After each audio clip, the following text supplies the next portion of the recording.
સાગર, પહેલાં તને સાઇનસની તકલીફ હતી અને એલર્જી જેવું હતું, તો અહીંથી દવા લેતા પહેલાં શું તકલીફ થતી હતી? મને શરદી વારંવાર રહેતી હતી. 25 દિવસ સુધી કન્ટિન્યુઅસ શરદી રહેતી હતી. નાકના પાછળના ભાગમાં કફ જમા રહેતો હતો. જે તે સમયે હું પહેલાં જે ડૉક્ટર પાસે જે દવા લેતો હતો એ મને મશીનથી અંદર નાખીને બધો કફ ને બધું બહાર કાઢતા હતા.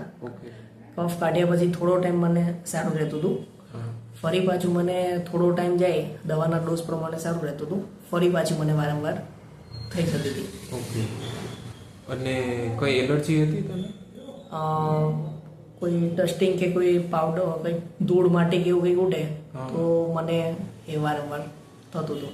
અને શરદીની ઇન્ટેન્સિટી કેવી હતી તને? કેટલા સમયથી હતી ને કેવી રહેતી હતી?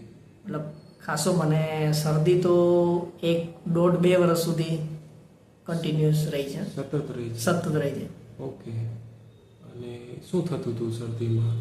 શરદીમાં બસ કફ, જે નાક વાટે જે કફ નીકળતો હતો એ એકદમ જાડો જે નીકળે એ નીકળતો હતો, અને ગળામાં ને ત્યાંથી પણ બી નીકળતો હતો.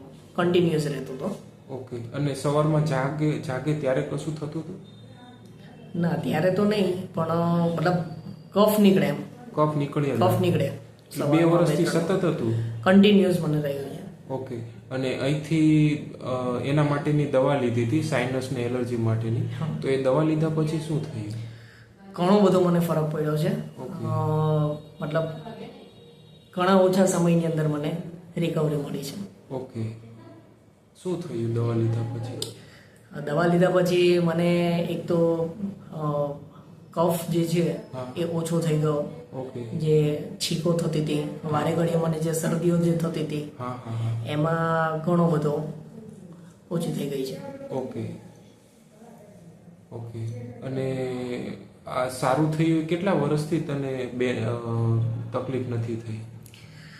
મને છેલ્લા 3 વર્ષથી મને નોર્મલ પણ બી શરદી નથી થઈ. ઓકે. એટલું સારું છે મને. અને મારી દવા કેટલા સમય પહેલા લીધી હતી? મેં આથી 3 વર્ષ પહેલા મેં દવા લીધી હતી. ઓકે.